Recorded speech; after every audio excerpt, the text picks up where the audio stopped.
Folks, major breaking news here.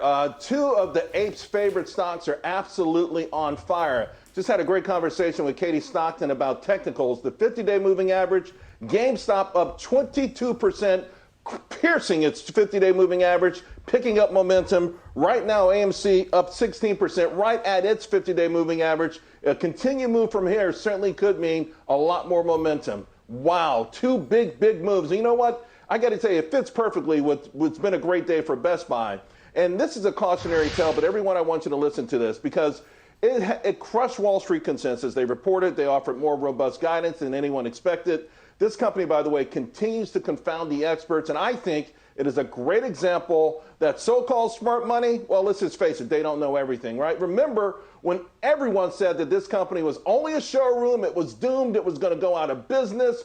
I want you to check out this article from Reuters. It's January 20th, 2014. Headline, Insights, short set to pounce as stock seem pricey.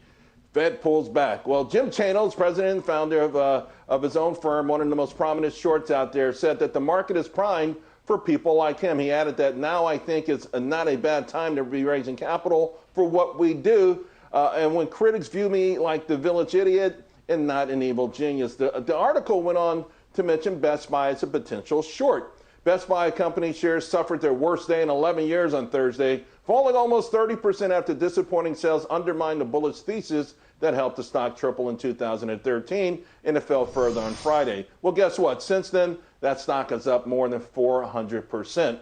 Remember, in January this year, the world learned of the power and growing sophistication of a new breed of individual investor using resources that were only available to the industry. They've learned to educate themselves, and they've learned to articulate what they've learned with others. They have flipped the script on the hedge funds, and well, remember the hedge funds, they were always able just to beat stocks that were abandoned to smithereens. There was never any opposition. I happen to be riding shotgun when all of this is going on. In fact, I didn't even know the power or the smarts that were evolving on the Reddit platform and other platforms. I just happen to have been involved in short squeezes on and off for the past 30 years. And it was clear to me that the shorts were being hit by a brand new, more powerful force. I had a number of high-risk positions in my own portfolio. They did extraordinarily well. I shared ideas with my paid subscribers. Many of those went parabolic. Now here's the deal, folks. Short squeezes go way back, and just as far as shorting goes back. One of the most famous was in 1923, Piggly Wiggly. And I think, by the way, this serves as a cautionary tale on how the system always takes the side of institutions. Their founder, a guy named Clarence Saunders, he took the company public, and then the shorts pounced, right? Well, this guy, he was a fighter, right? And he fought back. He enlisted famed trader Jesse Livermore. And guess what? It was the ultimate short squeeze. The stock rocketed higher. But then Livermore moved on, and the NYSE changed the rules to save the shorts. That's right. Some things never change. Now, lately, heavily shorted stocks have sort of drifted a little bit lower, especially some of these retail investor names.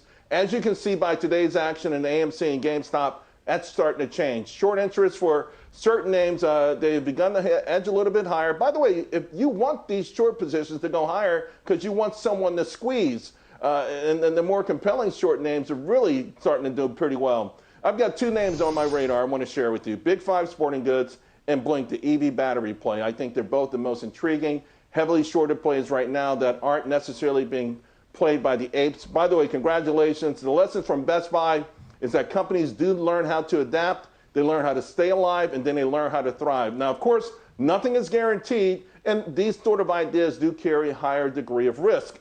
By the same token, I've said it before, I'll say it again, the so-called smart money, what they do is not guaranteed to always be right either. So what I'm reminded, and what really inspires me with the Investing Apes, is that you guys have taken control of your lives. You want to change your life. So I say, you know what, find your own way, chart a new path, break the unfair rules, live and learn, but never give up on the stock market.